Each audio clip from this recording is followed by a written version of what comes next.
Hi, Matt here from Crooks Cabinet Makers. Well, today I'm going to do a little bit of repair work on this door. So my friend has fitted this second-hand door, reclaimed door, into an existing hole. It's a really beautiful job, but it's just one little detail that's a little bit tricky to overcome. So I'm going to show him how to do it, and you guys come along for the ride. So what we've got here is got a mismatch between the original door lining and the reclaimed door weather seal. So what we're going to do now is we're going to cut this out. We're going to replicate this moulding. Some hooligan has taken it out already. That would be me, by the way. And we're going to replicate that. And then we're going to replace it, and I'll show you how. Okay, so back to the workshop.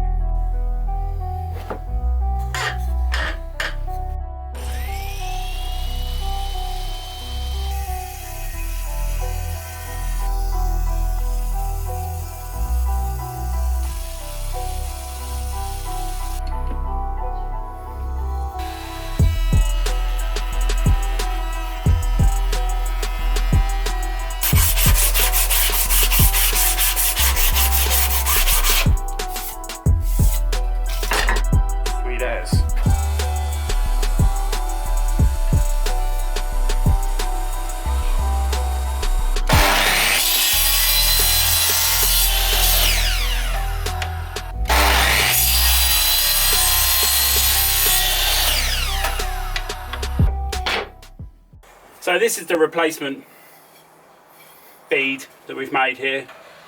So what I'm going to do now is I'm going to cut that in to there. So I need to remove this and scarf that in there at the top. So one thing you can notice is small details like this can help make you a difference. I've scarfed that way, so any rainfall will automatically fall away from the joint, if that makes sense. So now how I'm going to do that is I'm going to bring my saw in and cut through there. You know, for this sort of job, the ideal saw would be the Japanese handsaw, but because people nag me about it and using the Japanese handsaw, I'm just going to use a traditional English one and show you it can be done with that as well. Alright, so let's crack on. So I'm not sure if you can see this on the camera, but at this point here we've got a bevel. It's been taken. I've taken it away with the chisel to the point, haven't I? Yeah. But it needs more, doesn't it? Yeah, so what I'm going to have to do is I'm going to have to cut through there and chop that out and leave myself access to get up through there. Yeah. So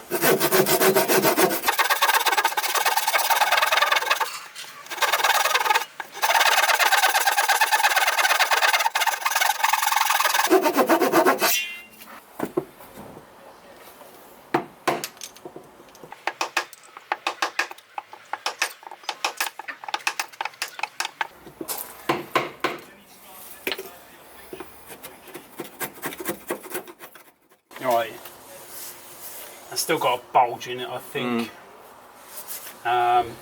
We'll see what we can do there. Okay, right, so I'm pretty happy with the flatness of that, and what I'm going to do now is reverse the saw and cut up to my line. So I've marked up 400mm there. Well, it's just a bit under 400mm. That's okay. So 400mm is about there. So I want to reverse that cut and cut up to there, and then I'll show you how I'm going to scarf it in.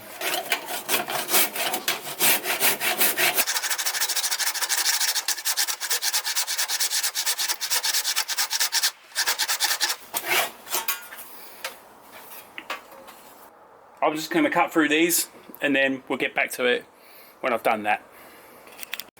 So what I'm going to do is I'm going to take this 45 degree, flip it around and put that down to the bottom. What I'm going to do now is just mark up where my final cut goes. I'm just going to cut that off square and you'll see why in a minute. Okay, so I've screwed that on nice and parallel. Now what I'm going to do, I've marked the square line, just rest that saw on that 45 degrees and cut.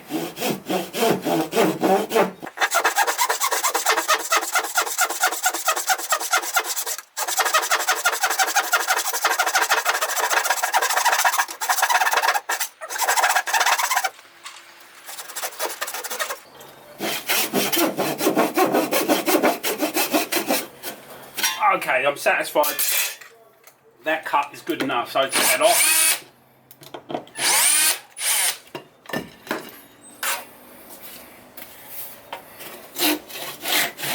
Get my special saw and ease that in there, get that cut sorted. And there we are, looking at a very nice cut indeed. So the fit is good. I could probably do to make my batten a little bit, my replacement a little bit narrower, so we'll work around that. So I just fitted this piece here, and as we can see, there's a huge step there. Now I was a little bit puzzled by this because I have actually planed this down to the original thickness on here. So what I did to check, real simple, is run across like that, run that down and have a look, see what's happening. And as you can see, as we go down, the bottom's removing itself away. So it is the correct thickness, but what we need to do at this point here is take this flat side off, and that'll be something like, from there, it looks like around about 2 mil. So around about 2 mil to nothing, what we call 2 mil to nothing. So rather than take the whole door off, I'll just get this ball rolling. What I'll do now is I'll unscrew this hinge, take this hinge off, and then just carry on my cut all the way up the side there. Here we go.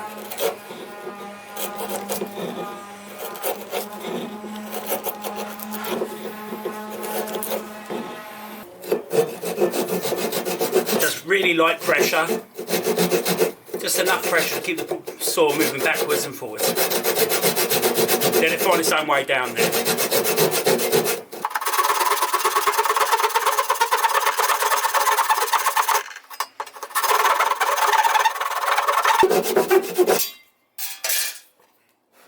Okay, let's take that out.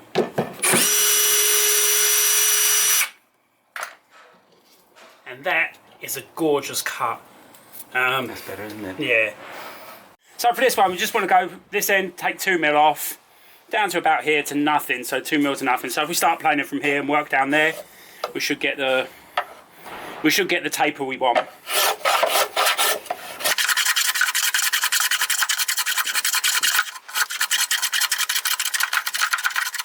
It would be nice to get my electric plane on it, but I think that's going to do the trick. We've got a gorgeous bit of work there, that fits a treat.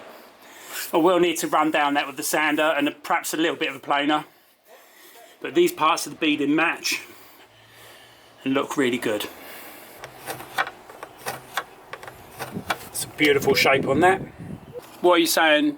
What are you saying down there? What were you saying about this being well, when important? you plane the storm board to make sure it opens and closes, it looks from here as though it's too wide at the bottom, but when you open it, you can see that you have to have that curved part of the storm board so that it doesn't touch. That's right. So there's an equal amount of gap. Do you see the gap there? Yeah, yeah.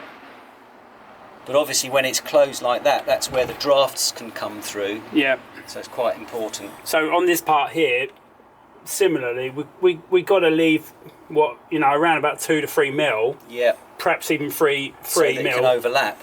So that it never jams up. Yeah. If you try and get it too tight, it's going to jam up, and you can easily jam that up just with a coat of paint on there if you're too tight. So that's what we need to do. We need to allow 3 mil there. Yeah. So you can see I've drawn the shape of the weatherboard and continued the line straight through there. Once I've done that, I put this in the correct position and follow through where that line's got to go.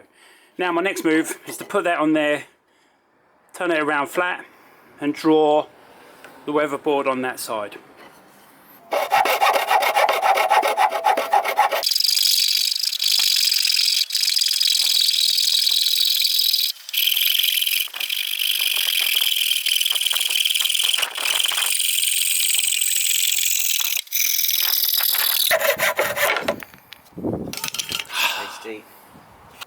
Okay, so I have actually cut this a little bit too long. So as you can see, it's not going to fit in there properly. So rather than... Now there's a reason I'm not too bothered about that. In a moment, I'll just put that back in position and recut this up the top here to let it in. I'd rather let that in small increments and get this part right than cut too short. I've cut in the top here and let that in nicely, but as you can see it's touching, and I really want at least 2 to 3 mil space across. So I'm going to recut this joint at the top and let it in just a little bit further. So at this point we're ready to go, but the most important thing is a good healthy covering of glue. Now I just use the PVA glue on this one. I would prefer to use polyurethane glue, but it makes too much mess, and this is a finished job and I don't have that much time. There's a reason I don't have that much time to let it dry. So I have a plentiful amount of glue on this one, but most importantly you need 2 glue surfaces. It's no good doing one. You need to do both, and there's a very technical reason for that. When you're laminating, you must glue up both sides of the lamination. If you don't do that, your lamination will fail. So now all we've got to do is put these together, close the door and get the correct position on it. But I'm going to push that right up in there so I've got a good seal. Yep, go on then please, Nigel. Push that up there so I've got a very good seal.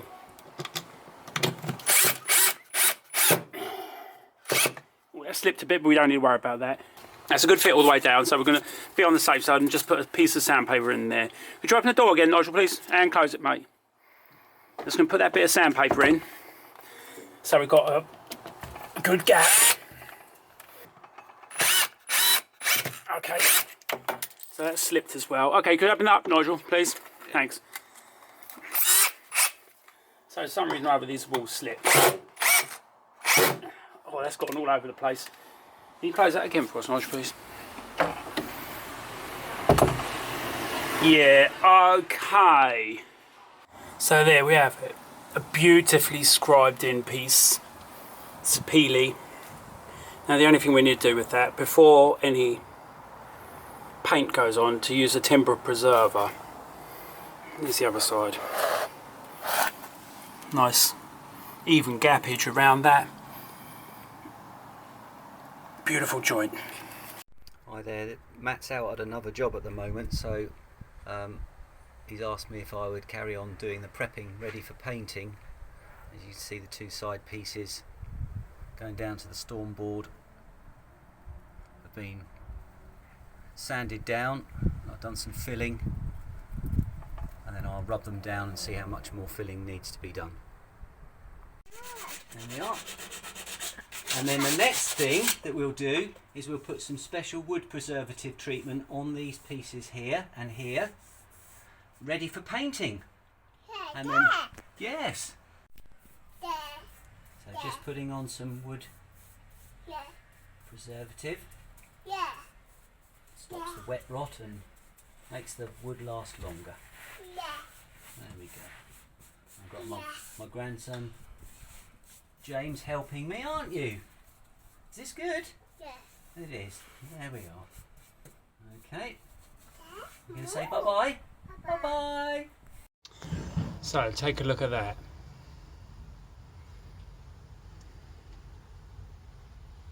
Absolutely perfect. And just check the other side.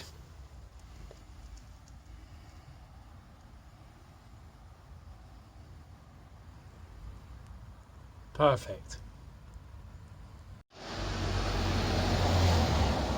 And there we go, there's the finished result. Lovely reclaimed door. Perfectly finished. Well done, Nigel, nice work. So thanks for watching. I hope you enjoyed the video, and hope you enjoyed watching the process of repairing just some stuff around the house. Okay, thanks for watching. Have a nice day. Stay safe in the workshop. So in the middle of it, we've got a little tea break in the middle. Most important thing is, why did God invent coffee? Dunking your biscuit. You want to say something about? So yeah, I've got my mucker here, getting on with a little bit of the jobs while I sit around drinking tea. Professional attitude always.